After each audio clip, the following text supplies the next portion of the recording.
passionate about a topic you want to discuss, but money can be very hard to find for an upcoming artist? Don't worry, Studio Mashinani has got your back. Sign up on ajira.co.ke to book a session with your music and video producers across the country. Work on your music, jingles, spoken words, and even podcasts to realize your dream. All for free. Studio Mashinani, Radani Talent.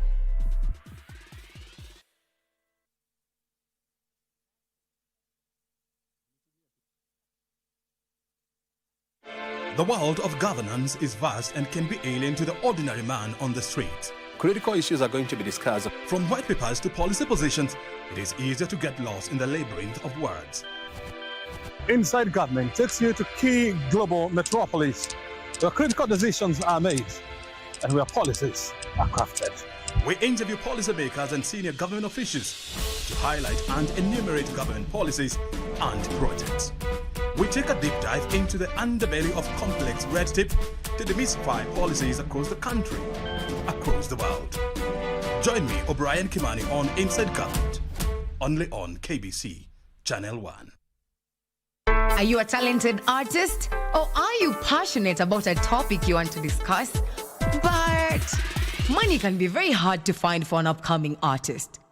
Don't worry, Studio Mashinani has got your back. Sign up on ajira.co.ke to book a session with your music and video producers across the country. Work on your music, jingles, spoken words, and even podcasts to realize your dream. All for free. Studio Mashinani, Radani Talent.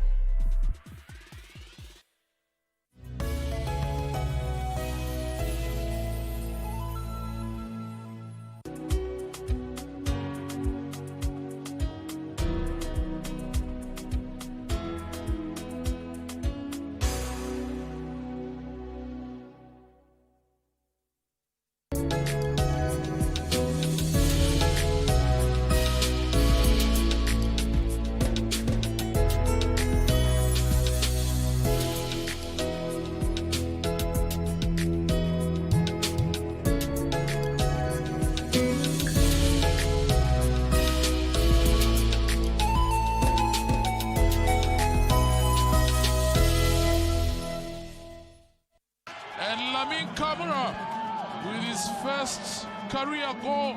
Ni muda wa kuhesabu kwa ajili ya kusherekea fasili na asili ya soka barani Afrika. Ligi za ndani na magwiji wasiotambulika. Mangeni Alvin anaichanja ndani uzuri. David!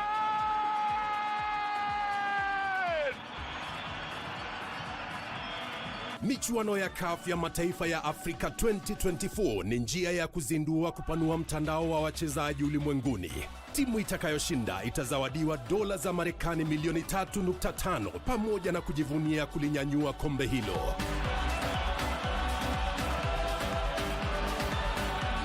Pata manufaa zaidi kutoka kwa CHAN 2024 mubashara na kipute cha kipekee kwenye runinga ya KBC Channel 1. Wenzio wa dhati michezoni.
Good evening from wherever you're watching us. Cabinet Secretary Murkomen says tonight that his ministry, the Interior Ministry, is set to roll out policy directives on the use of firearms by officers. Plus, Court orders ex-UDA Senator Gloria Oroba to pay damages to the clerk of the Senate. Good evening, my name is Mboya. I am Muchuma Odim. All those stories coming up in this live broadcast, but first let's take a look at our lead stories tonight.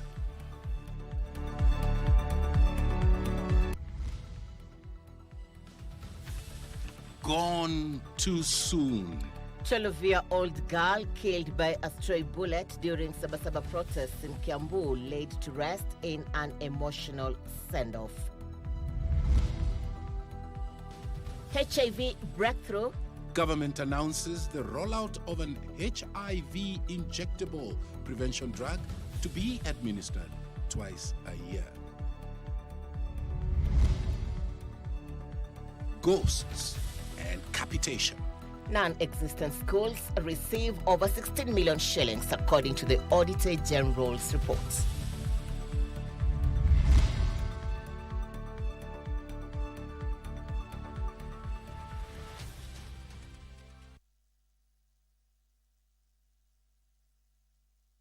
Thank you very much indeed for joining us. Our socials at KBC Channel 1 on X, Facebook, and YouTube.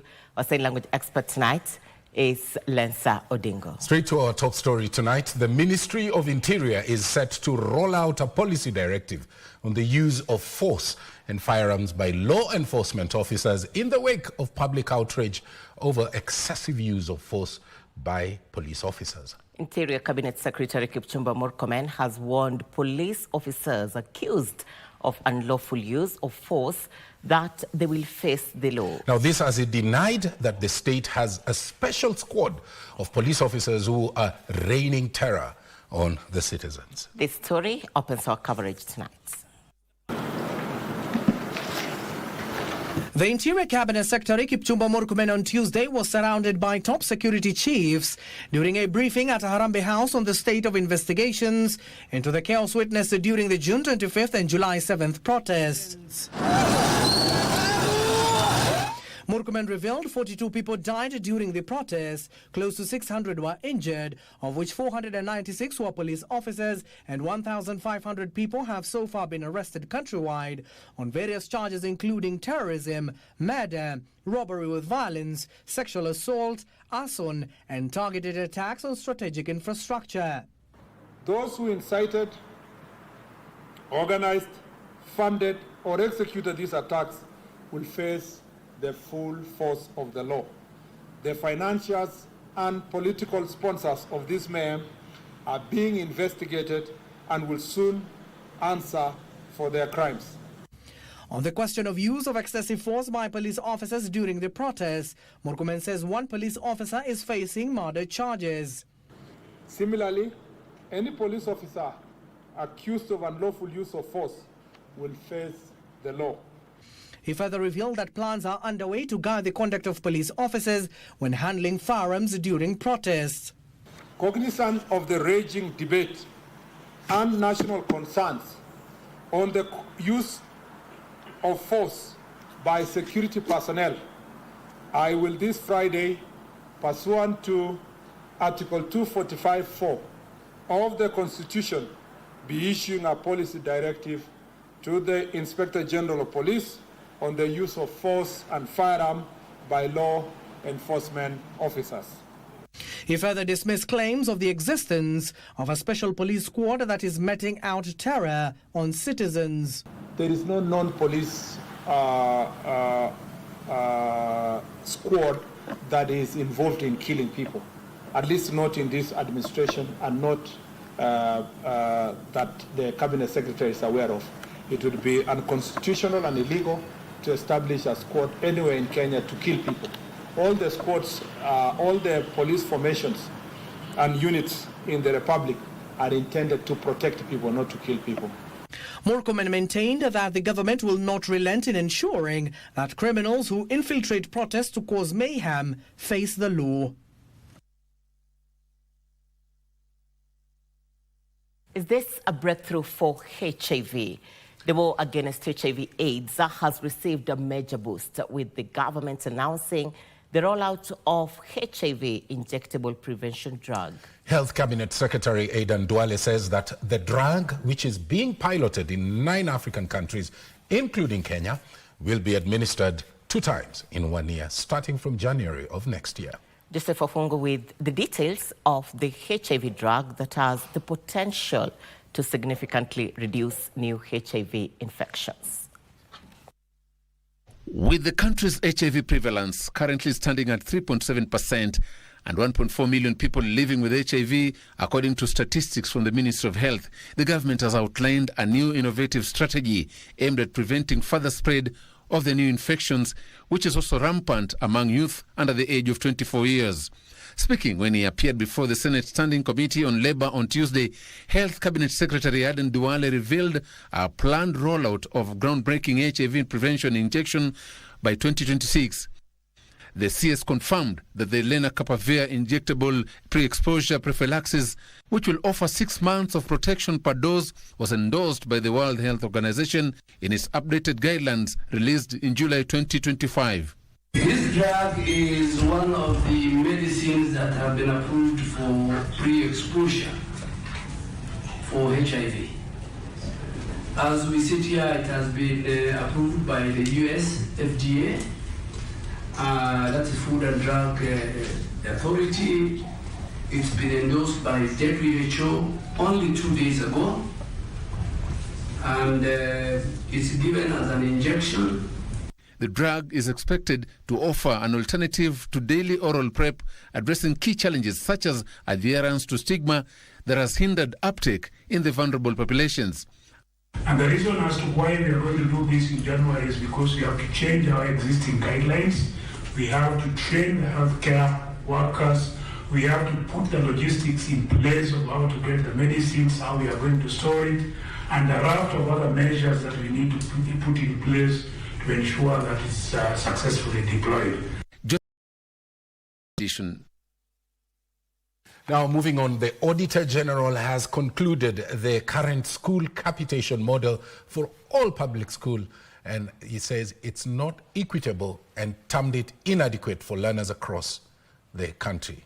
Appearing before the National Assembly Public Accounts Committee, the Director of Audit at the Auditor General's Office, Justice Okumu, noted that a special audit has established that 14 ghost schools received a total of 16.68 million shillings, with the County Directors of Education in the said locations identified, saying that they were not aware of their existence. Further, the special audit revealed that there was serious underfunding to schools amounting to 117 billion shillings. Here is Abdi Aziz Hashim with the details. A special audit conducted by the Nancy Gathungu-led office has exposed the underbelly and the disbursement of capitation to schools across the country. The capitation model, therefore, is not equitable. The report, which was presented before the Public Accounts Committee, revealed that there are 14 schools that received a total of 16.68 million shillings during the period under review, yet are not in existence. The schools did not appear in the County Director of Education records, while the CDs or County Directors of Education were not aware of their existence. Moreover, there were 6 schools that had ceased operations but received a capitation amounting to 889,348 during the year under review. So the ghost schools are those ones that are missing entirely from all the 3 registers. Yeah, the ghost schools are the ones that were not on the ground. You know, I'm out of the... They are in the system but don't exist on the ground. We went to the ground and from the CDs, they could not show us the schools. The audit further rooted out variances that resulted in an imbalance of allocation, where some schools received more funds than others. The variances resulted in 354 secondary schools, 999 JSS and 270 primary schools being overfunded by a total of Kenya shillings 3,702,886,203. over the 4-year period. The special audit established that there were instances where schools withdrew cash or transfer funds from the tuition account contrary to the guidelines issued by the State Department for Basic Education. The underfunding amounted to 71 billion, 22 million, 126,504 for secondary schools. Kenya shillings 31 billion, 981 million, 877,799. Kenya shillings 14 billion, 48 million, 116,230 for primary schools. And we have 230 primary schools, and all of them have been underfunded to a tune of almost 2.1 billion. Further, there were discrepancies in textbook allocation, where several schools received textbooks they did not require, while others received less at the expense of the taxpayers' money.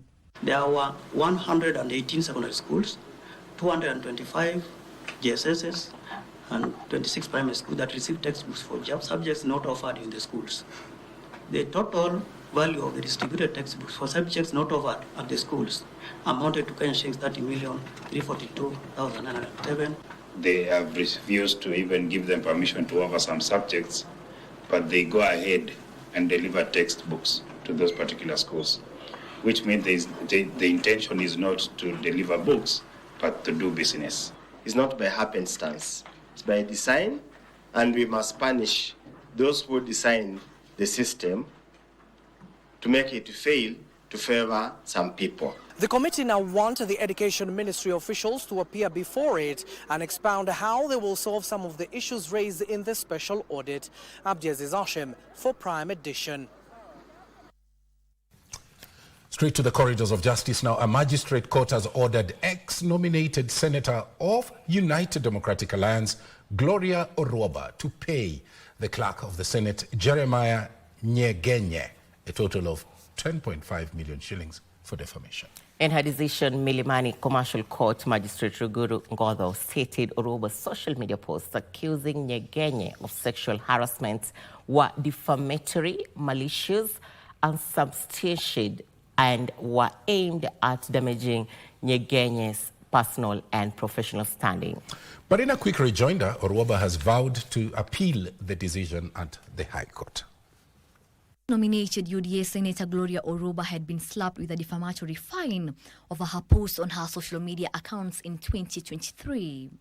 Trial Magistrate Ruguru Ngodho averred the post shared via Orwoba WhatsApp status, Facebook and X accounts were not protected by parliamentary privilege as she had argued. Nyegenye had filed the case arguing the allegations had severely impacted his career, reputation and family life. Nyegenye was awarded 8 million shillings in general damages, 2.5 million shillings in exemplary and aggravated damages, and an additional 1 million shillings in default damages if Orwoba fails to issue a public apology within 30-day window.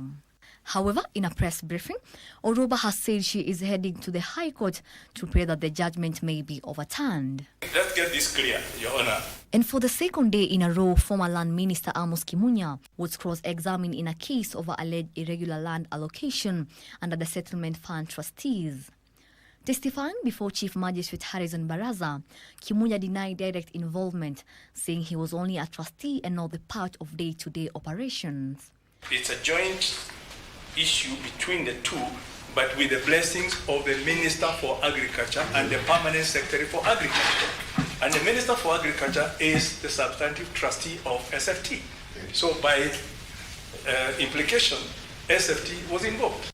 Kimunya also told the court that the ministers are not accounting officers, but permanent secretaries are. Not SFT. In ministries, yes, the person, the accounting officer of a ministry, is the permanent secretary, now called principal secretary. They communicate all decisions about a ministry. Yes.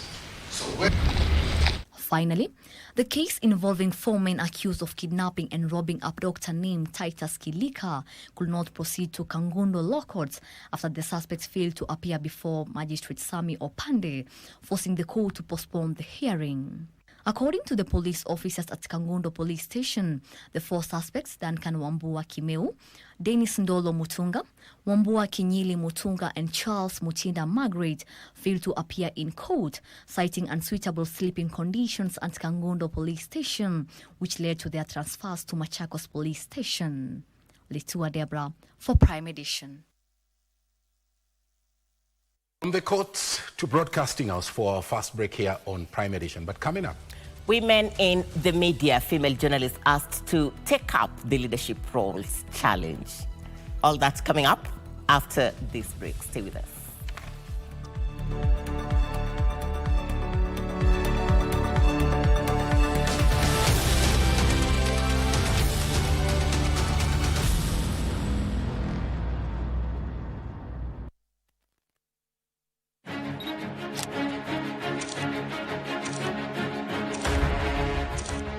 Habari muhimu ni zile zinazoathiri maisha yako, na zinapojiri tuko hapo. Tunakuletea habari zinazojiri nchini na kimataifa. Hakuna kabila ambayo iko hapa Kenya kwa mwaliko ya mwingine. Mambo ya matibabu isiwe starehe ya watu wa dosi. Tunakufahamisha kila wakati ili uwe tayari kwa yajayo. We will also be designating the cartels as foreign terrorist organizations. Katika ulimwengu unaosonga kwa kasi, usahihi wa habari ni muhimu. The only thing that has changed, Senator Khalwale, is that you are defending the indefensible. If you allow me as a bullfighter, I'll fix him here and now and it will be sorted out. You were doing very well until you brought out your character of bullfighting. Tunakupa habari sahihi na zisizoegemea upande wowote. Pindi tu walioteuliwa wataidhinishwa na bunge la kitaifa. Na ni hapa ndipo Darubini, kila siku ya Jumatatu na Jumanne saa 1 jioni.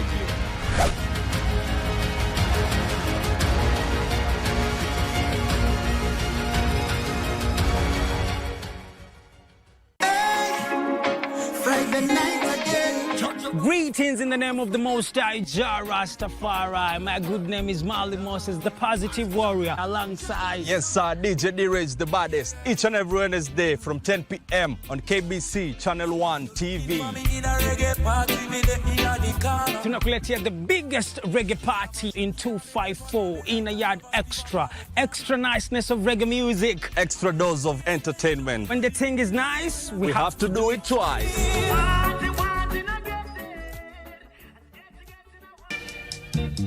Hi. No, my grandparents are not around today. So nyumba yote ni yetu leo. Eh.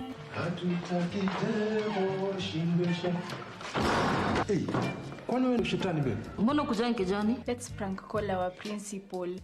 Hello. Is this Mrs. Wafula? Amekata. Hey, baba. You!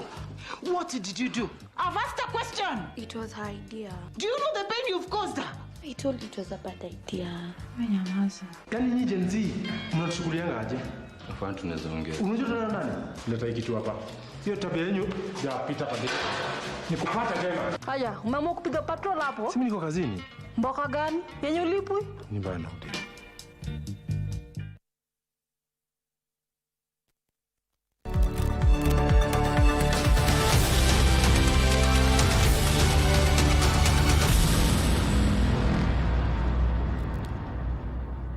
Welcome back to Prime Edition, coming to you live from Broadcasting. Our socials at KBC Channel 1 on X, Facebook, and YouTube. On to one of our top stories, Tom. Cabinet Secretary for Public Service Geoffrey Ruko is tonight warning latecomers and absentee civil servants that they will be treated as ghost workers. Speaking during an impromptu visit at government offices in Nyeri, Ruko condemned the laxity and disregard for government office working hours, calling it a betrayal of public trust and a misuse of taxpayer resources. Khalid Abdullahi is the one reporting on that story. On Tuesday morning, Public Service Cabinet Secretary Geoffrey Ruko made an early morning inspection at the Central Regional Headquarters in Nyeri. The visit caught scores of public servants off guard. CS Ruku ordered latecomers to be locked out, announcing that public officers who fail to report duty on time will henceforth be treated as ghost workers. Everybody working with them in any government office who doesn't report work at the required time, and those who report work and they disappear, we will be treating them as ghost workers moving forward. Supervisors, Ruku says, will be held accountable for failing to instill discipline in their departments. Further noting errant civil servants will attract disciplinary action as outlined in the 2022 revised Public Service Discipline Manual. We are going to get in touch with all the supervisors from sub-county level to county level to the regional level, as well as to the national level. And we are going to introduce attendance register to ensure each and every employee has a schedule of duties. He also expressed concerns that interns and attachment students are often more punctual than senior public officers, saying that the trend is worrying and must stop. In Mombasa, in Nakuru, even here, the interns or those who are in attachment, most of them are in the offices at the required time. But most of us, wale ambao wamebobea, wale ambao wanasikia wamefika kwa serikali, they are not in the office at the required time. The Cabinet Secretary, in a bid to restore discipline and accountability within the public sector, has recently intensified and announced visits to government offices in various counties. Let's take you now to Narok, where irate residents of Korompoi area along the Namanga Highway torched a lorry after it ran over a mother and her daughter while crossing the road, killing them on the spot. As the accident claimed the driver of the ill-fated lorry took off to save his skin. The irate residents blocked the busy highway for 3 hours, stopping police officers from collecting the bodies. They claimed the area has become a black spot, citing a recent incident where 3 people were killed by speeding vehicles. This as they call for the Kenya National Highways Authority, KENHA, to erect road bumps on the deadly stretch. Hapa kila wakati kuko na ajali, na hizi ajali we are blaming them to Kenya National Highways Board. The engineer, the office iko pale huko Athi River. They drive on this road every single day. They know there is a very big population here. Why they have erected bumps huko Hola, they have erected bumps hapa Kimalat, they have erected kule Galaxy, kule Kitengela hapo karibu Yukos. Alafu hapa pahali kuko na big population, there is no bumps. Hii accident kuna mwenye tunazika kesho alikufiwa hapa. Si alikuwa kwa Sunday. Hapa Sunday. Naomba serikali yetu tafadhali hapa watuwekee bump. Onto digital learning, public schools and youth, particularly in rural areas of the country, could soon receive a digital lifeline following an announcement by global tech company ASA. The firm plans to support both educational tools and training programs and is exploring affordability options with financial institutions as it re-enters the East African market. Speaking at a partners forum in Nairobi, ASA's Vice President Grigory Nizovisky said the company is ready to collaborate directly with schools, universities, and potentially the government to enhance digital access and equity in education. Here's that report. For many public schools across the country, especially in rural regions, the digital revolution remains out of reach for a significant number of people. But this could soon change. Public sector and education is something that we can really claim is our focus. Global PC manufacturer ASA has announced its return to the East African market, pledging support for public schools, universities and digital equity as a central part of its long-term strategy. Education is one part, but as I said, whatever it comes to the public sector in general, digitalization, we are ready to participate. We want to participate. We want to bring our solutions. The company confirmed that discussions are ongoing with universities and education stakeholders to improve access to digital devices in learning institutions and among the youth across the country. For sure, we can develop customized products for the educational use. I think Kenya, there is a lot of talk on can they assemble locally, they cannot assemble locally, and so on. We can also support this initiative. Ben Chumba, Prime Edition. Consortium of air quality experts are pushing for the review of the Climate Change Act to incorporate a clean air policy that will curb air pollution, which is emerging as a new threat in humanity.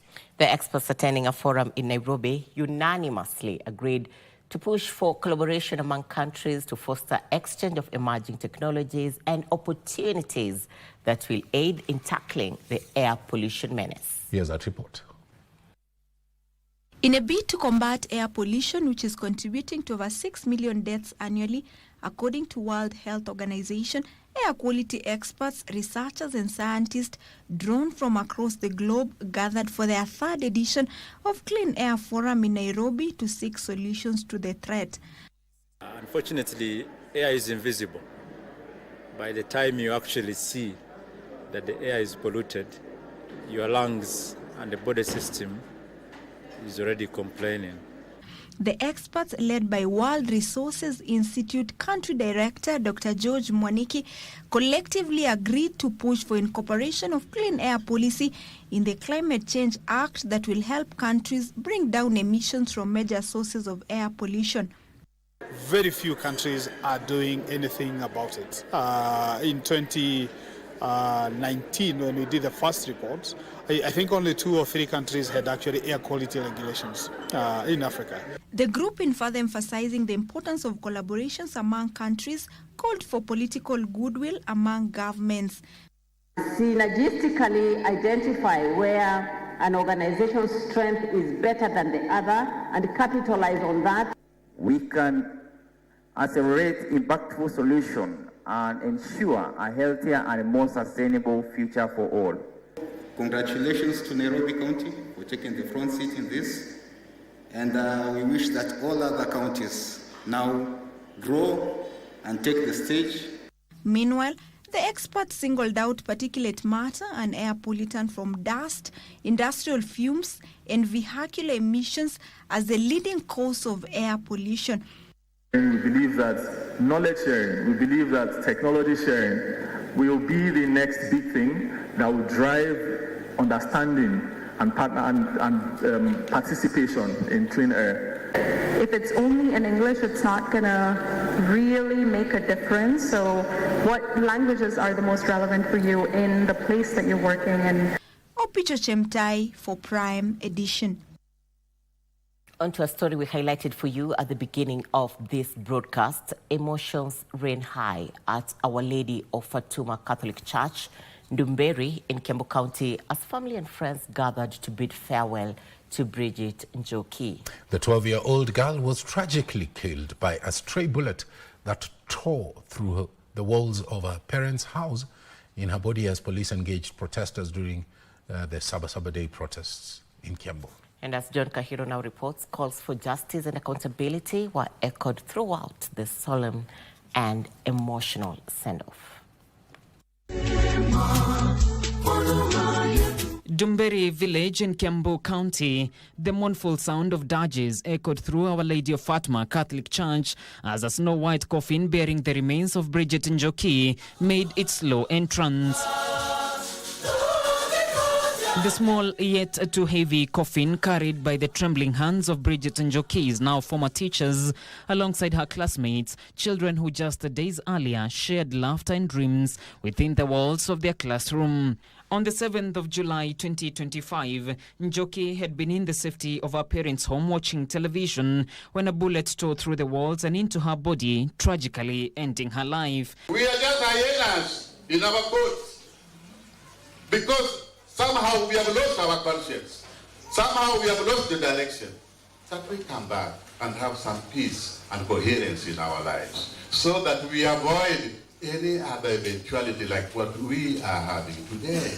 Inside the church, her small body laid still, surrounded by the family, friends and strangers, all brought together by the unimaginable loss. We are losing innocent souls. If she had to die, watching Papa Melon, oh, our dear kings. Piri salama, msalimu Maulana, tutaonana baadaye. Dressed in their full school uniform, her classmates recited solemn poems, some striving to hold back their tears, while others completely broke down, weeping for a classmate and a friend whose life was tragically taken from them. Indeed, you were a blessing in our class. You were an inspiration and role model to many. Punctual, attentive, and well-disciplined. Your presence in class and school will greatly missed by all. Rest in peace, Bridget. We really loved you, Bridget.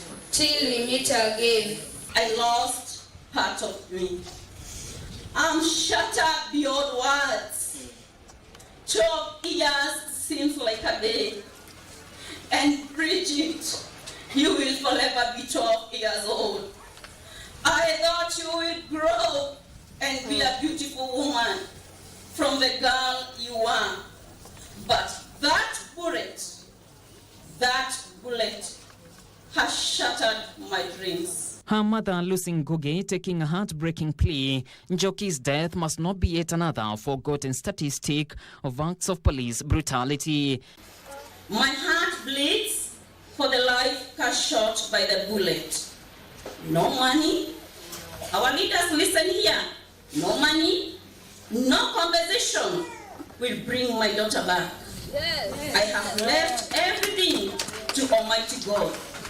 Whoever pulled that trigger, listen again. I know our men in uniform are here. As you receive orders from your big bosses there, listen. Whoever pulled that trigger, I may never know them, but God is full of justice. Njoki's final journey will later be marked by a solemn procession to her final resting place at the family's home in Kerigoini village. As the coffin of the 12-year-old Bridget was lowered into the ground, a wave of anguish swept over the crowd. A picture of a devastated community watching a child whose life was cruelly taken being laid to rest far too soon. John Kahiro, Prime Edition.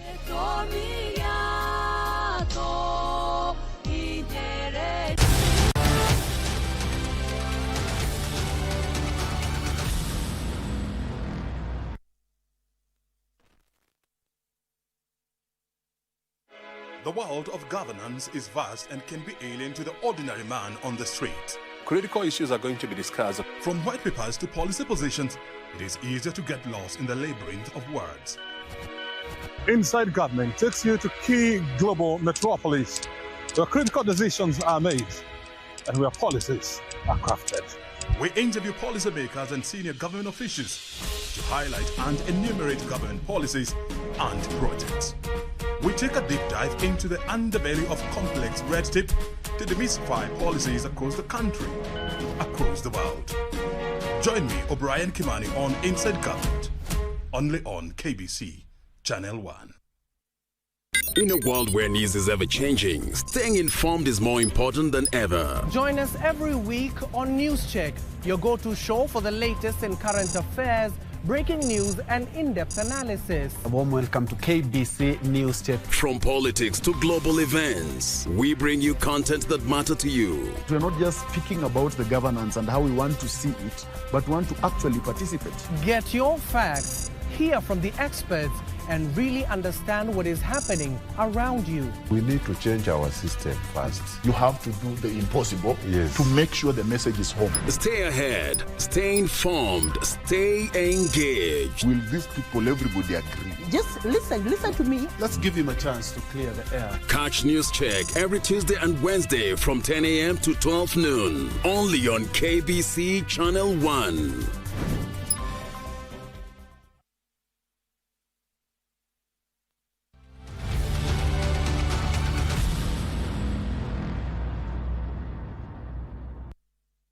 Welcome back to Prime Edition. Continue talking to us on our social media platforms at KBC Channel 1 on X, Facebook, and YouTube.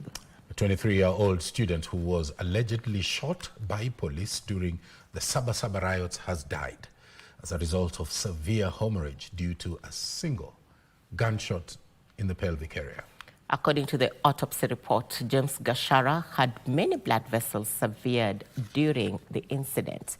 Doctors had tried saving the life of the late James after the shooting, but he unfortunately succumbed in less than 24 hours.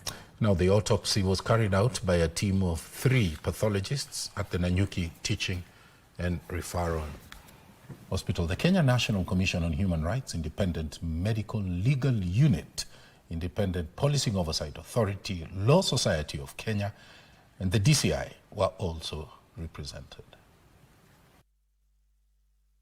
I agreed on the cause of death. As Wangecha has said, it's quite hemorrhage due to a single gunshot in the pelvic area, which really severed or transected many blood vessels, including even the big and the small bowel, the small and large intestines. Shot a single bullet that hit him from the hip and exited on the other side, the left lower side, which pierced a lot of his internal organs, and so there was massive bleeding. We are here for only one thing: justice to the family, accountability and fairness to the family. They get their deal in terms of justice. One life lost is far too many. Killed by the bullet. On to the cabinets. We promised yesterday we will bring you this week's episode in our subsequent bulletin, and here it is, Tom. That's right. After the 1997 general poll, President Daniel Toroitich Arap Moi appointed Professor Dickson Amukoa Anangwe as the Minister for Medical Services. Anangwe is credited with initiating reforms that explored ways of reducing medicine prices in the country. Here is our focus on the cabinet.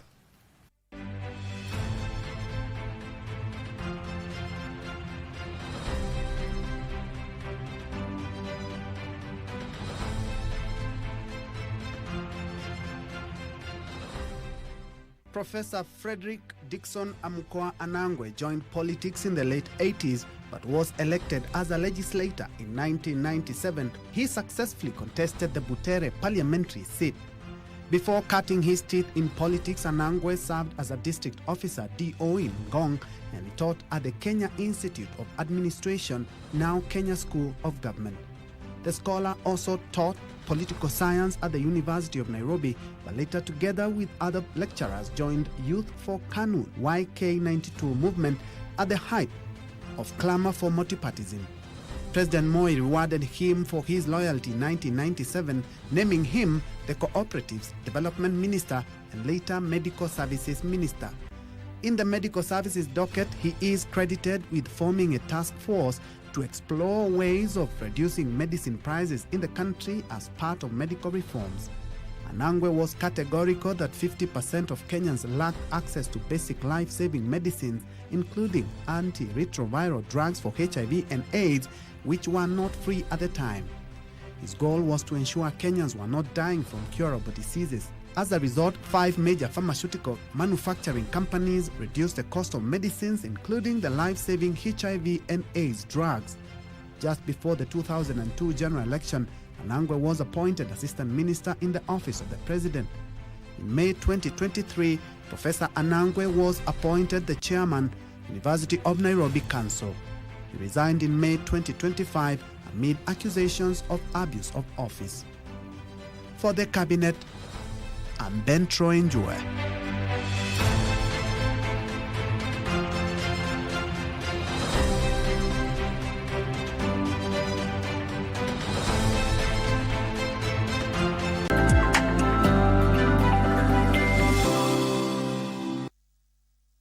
We change gears and look at the latest in the world of business. My name is Wairi Mujenga. The government will recruit more professionals in the built environment to fast-track projects under the affordable housing. Speaking at State House in Nairobi during the launch of the Affordable Housing Internship Program, President William Ruto says this will see more quality surveyors, urban planners, real estate professionals, AI specialists, among other professionals, being enlisted in the affordable housing program. Is banking on scaling up professional job opportunities in the affordable housing project to address joblessness as well as increase efficiency. To boost this, President William Ruto says the government plans to double the number of consultants involved in the housing program to handle increased workload. When we started, we had to start with a few, 39 consortia. We now need to take that to between 60 and 70. So we will be bringing on board more companies. President Ruto has also directed the Ministry of Lands, Housing and Public Works to reorganize the affordable on the number of people working from 320,000 to 600,000. So that we can bring on board more firms, because the scale of work that we have today has overstretched many of the companies that are working with us. The affordable housing internship program will now adopt 2 working shifts. Many graduate engineers, many professional engineers, many consulting architects. We are 100% committed to supporting this initiative, Your Excellency. And there's so many students, so many graduates, they're very eager to be involved. The internship program offers an initial 300 slots for architects, 200 for civil engineers, 290 for construction managers, and 200 each for electrical, mechanical, and structural engineers. It also has 200 positions for quantity surveyors, 150 for urban and regional planners, 164 for real estate professionals, and 200 for social development experts. Regina Manyara reporting for Prime Edition. Now, Kenya has put 3 South Korean high-yielding rice varieties under national trials in a project aimed at increasing rice production. Kenya Agricultural and Livestock Research Organization Director General Eliud Kiger says the 2 billion shillings rice project is expected to strengthen the rice seed value chain. Rice imports reduced 4% in 2024 to 899,000 tons from 937,000 in 2023. The rice import accounted for 85% of the total consumption as the country grappled with a deficit of over 600,000 tons. Kenya's rice import bill jumped by 13 billion shillings last year, from 55 to 68 billion shillings on account of increased demand and high freight and shipping costs. To increase rice production, the South Korean government has invested 2 billion shillings in the country's rice seed system. Under the project, Kenya has put 3 South Korean rice seed varieties under national trials. Koreans have very good quality and high-yielding rice varieties. So, to begin with, we are testing those varieties. The Asian seed variety is high-yielding and can grow under irrigation and rain-fed production. The project will be expanded in the future to contributing to addressing food shortages, especially rice, the production shortage, the problems. We are trying to transfer our advanced technology to Kenya through the Kopia Center. Farmers in the rice belt are set to start receiving the new rice varieties next year. Together with KBC, once they have passed through, then most likely by next year they can be released. The project will also see increased development of local seed varieties as the government plans to reduce rice imports by half in the next 5 years through increased production. Empower our farmers to increase their production from the current 2.5 to 3 tons per hectare to increase to 4.55 up to 7 hectares. Benson Rioba reporting for Prime Edition.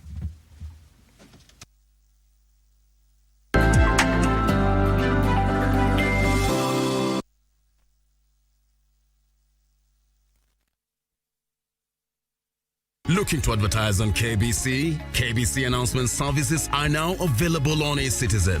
Visit kbc.ecitizen.go.ke and fill out the online application form. It's simple.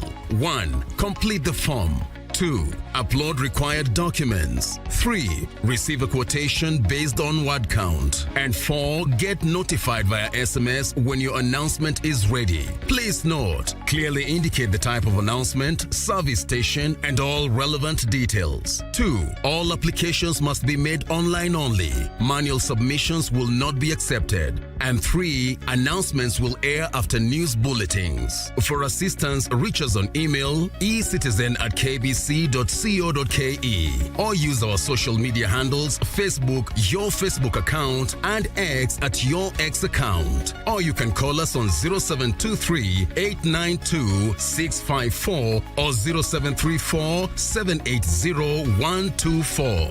KBC announcements. Simple, fast, and digital.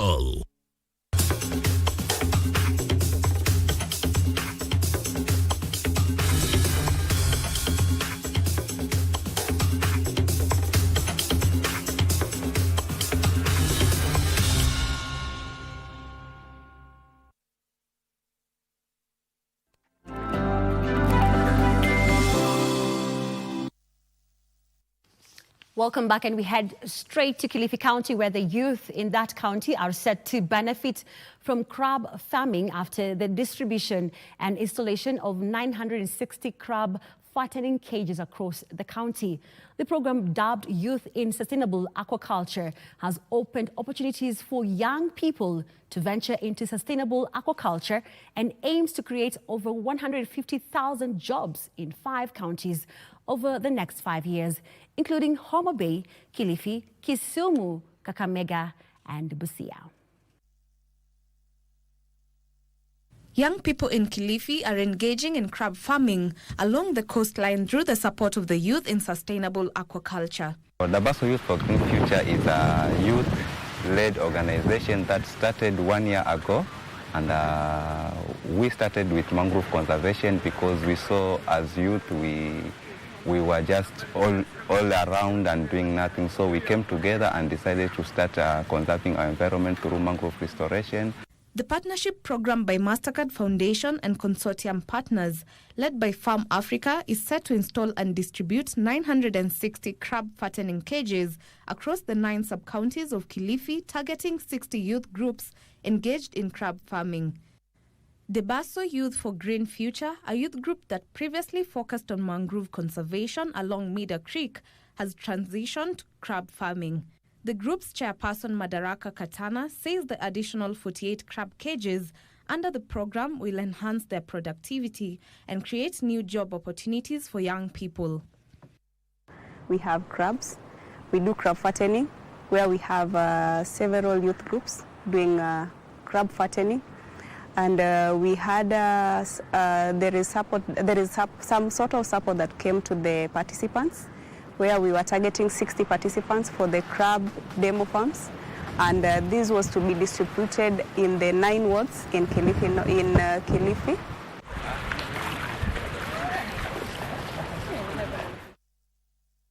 Now we look at the fuel prices reactions, where at 186.31 cents per litre of super petrol and 171 shillings and 58 cents for diesel, Kenya now has the most expensive fuel in East Africa. That's more than 40 shillings higher than in Tanzania and about 5 shillings more than what Ugandans are paying. The high pump price are primarily driven by taxes and levies, which account for nearly 40% of the retail cost. Importation of refined fuel and logistical inefficiencies now worsened by surging freight cost due to the recent disruption in the Strait of Hormuz, a key shipping route for global oil.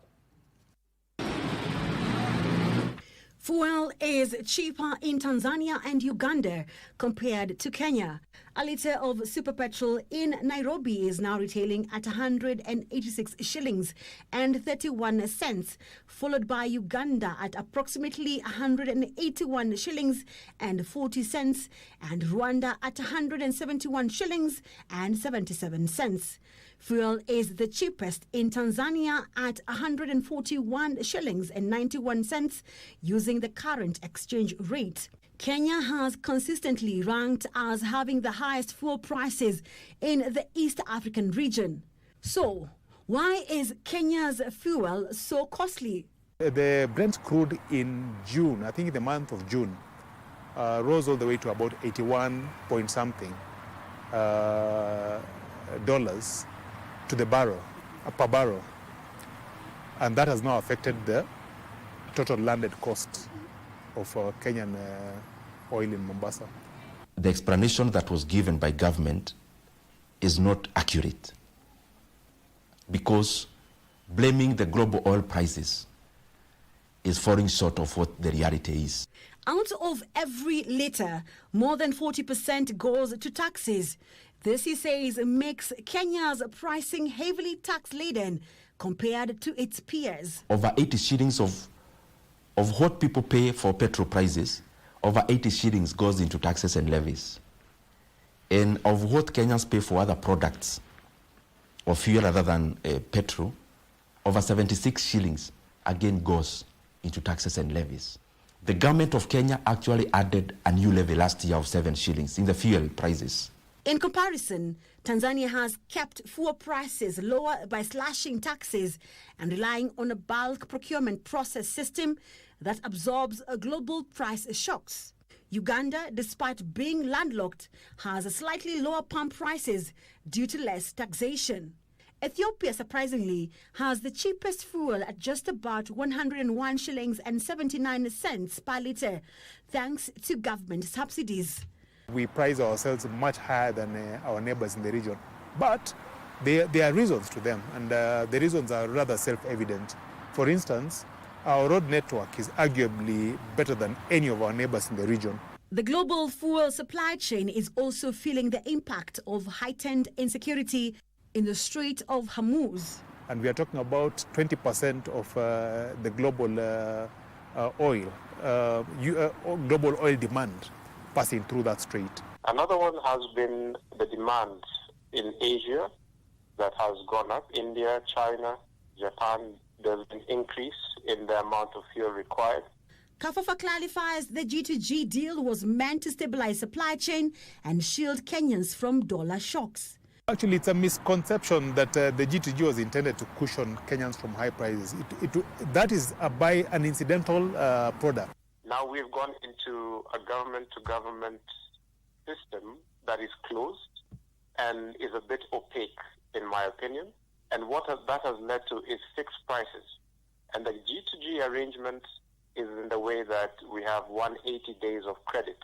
Now, anytime you give credit, anyone who's given credit will have to pay for that cost of credit or the cost of the money. This month review by EPRA did not tap the Petroleum Development Levy, which previously played a role in cushioning fluctuations. This is my thinking that this month's rally was rather high. The spike in prices was unanticipated, and we may not have had enough in the PDL F to cushion consumers appropriately. Experts warn that rising fuel prices will not just hurt motorists, but will increase input costs for agriculture, manufacturing, and transportation. For households already strained by inflation, it means higher prices for basic goods and services. This is a temporary spike. I'm looking at the prices of Brent crude. They've now come down from 81 point something to about 71. And I'm foreseeing that in a month or two, we should go back to more or less where the prices were before. And that's why we put a cap on tonight's business news. And you can see on the other end of the studio, we have Daniel Wahome with us with the day's sports. Good evening, Daniel. Thank you very much, Wairimu, and thank you for that breakdown on, the entire story about fuel prices, which means that we've got to adjust everything that we do and how we do our movements. So if there is anything random movement that we are going to be doing, it only has to be in August when we host the Championship of African Nations. And that is why we start our sports story tonight, because the Harambee Stars will be the greatest beneficiaries of the revised award scheme, as the government plans to announce a special package for the national team as they prepare to make their debut in the 2024 Africa Nations Championship, which has drawn 19 teams plying their trade at home from across the continent. The championship will be jointly hosted by Kenya, Tanzania and Uganda for the first time, and will kick off on the 2nd of August and will end on the 30th of August, when Kenya will be hosting the final, and all this action is going to be live on KBC Channel 1. With only 2 weeks remaining to the 2024 African Nations Championships, Cabinet Secretary in charge of Sports Salim Mvurya reiterated the government commitment to reward sportsmen and women in Kenya. Speaking exclusively to KBC, Mvurya said that a revised reward scheme has been established to offer better incentives for top-performing athletes, with Harambee Stars set to benefit after the forthcoming CHAN competition. Very soon we will also be announcing packages for Harambee Stars in this tournament. You know, once we unveil the final squad, we will equally say what it will mean, you know, to participate in the tournament. He now wants Kenyans to rally behind the national soccer team Harambee Stars, while emphasizing that collective support is key to elevating Kenya's stature in global sports. So Kenyans who are not going to be on the ground in Kasarani and Nyayo, they can catch up, you know, the matches through the live broadcast of KBC and Radio Taifa. KBC Channel 1 will broadcast live the upcoming African Nations Championship, which will kick off from the 2nd to 30th of August, among other international championships, which KBC Managing Director Agnes Kalechi says was part of their mission and vision. We also align with the social pillar of Kenya Vision 2030, which recognizes sports as a driver for youth empowerment, economic growth and national cohesion. Events like CHAN, which again we are going to showcase, and we are very, very grateful for that, promotes domestic talent, and AFCON, which elevates Kenya global football rights. Isaac Lemoka for Prime Edition. Now, the Harambee Stars have promised to give their best in their debut at the Africa Nations Championship, that is CHAN, set to kick off in about 18 days with the opening ceremony in Dar es Salaam, Tanzania, before the opening group matches, where Kenya will, as joint hosts, will have Morocco, Angola, DR Congo and Zambia as opponents. The Harambee Stars have been camping at the Kasarani Stadium in preparation for the championship under head coach Benny McCarthy. Midfielder Boniface Mushiri believes that they will be a force to reckon with at the tournament, saying they are ready to hold their own against the best from the rest of the continent. Despite featuring in the competition for the first time, he also made a clarion call for fans to fill up the stadia and stir an electric atmosphere to spur the team to success. Harambee Stars are expected to head to Tanzania next week for a four-nation CECAFA tournament as part of their preparations for the 2024 CHAN. Underdogs when it comes to football, so we just have to believe in ourselves. For my teammates, we should demand a lot from ourselves first, because we are playing for the country.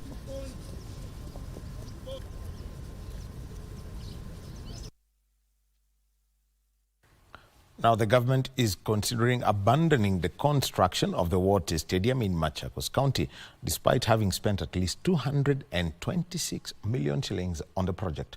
Sports Principal Secretary Elijah Mwangi told the National Assembly that the Sports Committee that constructing the pavilion around the stadium will cost more than 1 billion shillings, an expenditure that is not viable. Here is a full story. For the last 9 years, Water Stadium in Makueni County has been under construction, but the progress is now set to halt and the project might be abandoned altogether.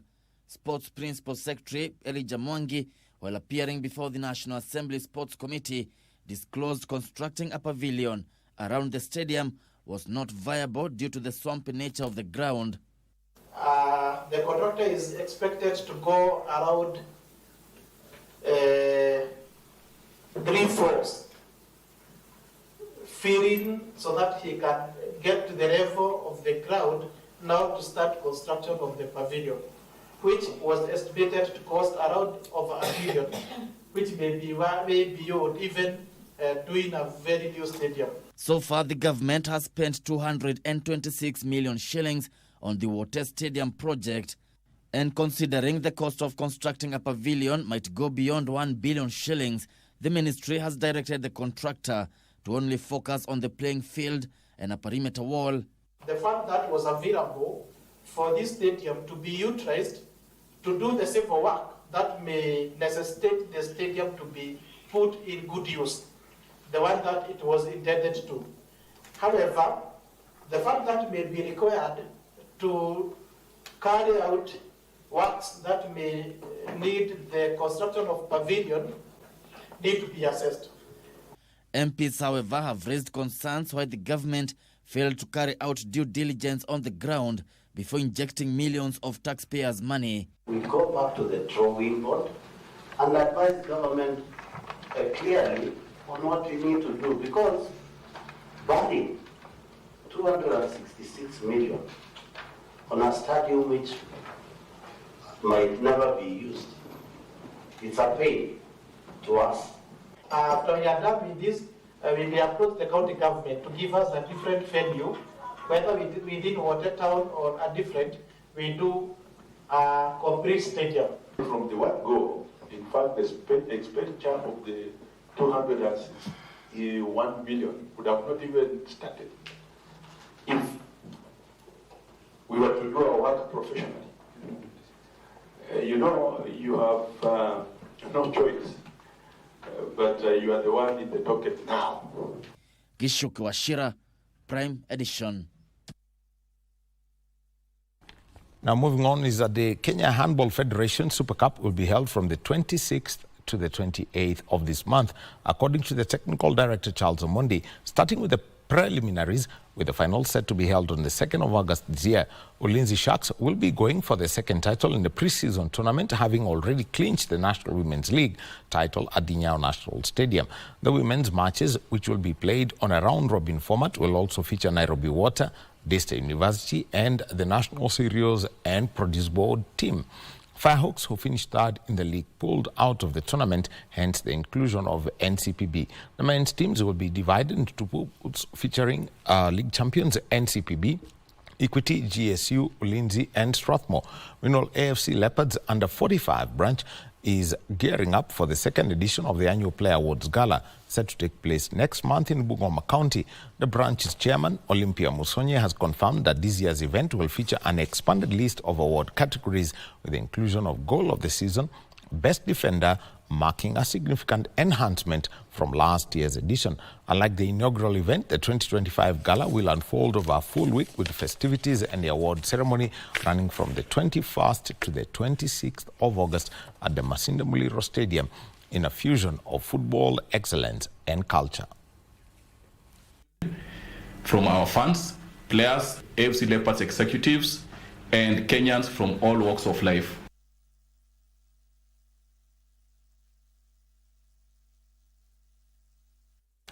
And so that's the sport for tonight. And remember that KBC Channel 1 is giving you 3 days of full news broadcast today, tomorrow, and Thursday. On Friday, 7 p.m., we get into the quarterfinals of the Women's Africa Cup of Nations.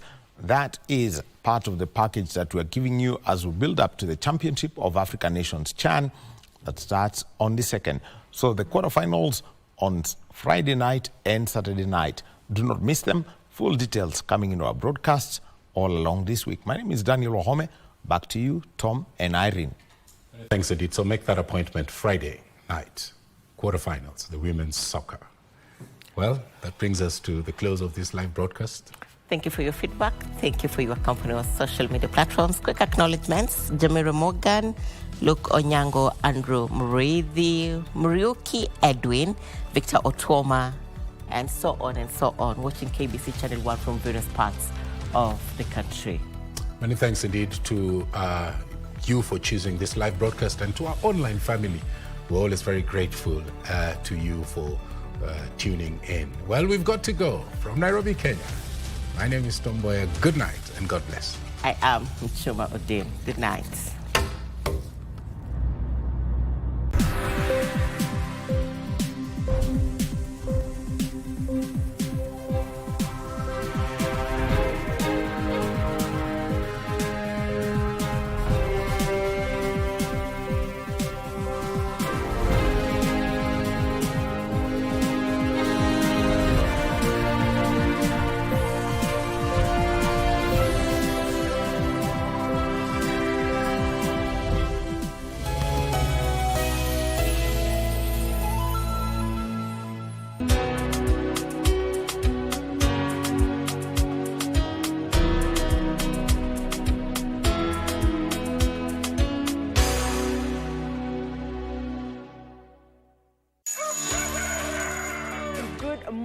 morning. Good morning. Good morning, Kenya. Wake up with Good Morning Kenya, the morning show that's got it all.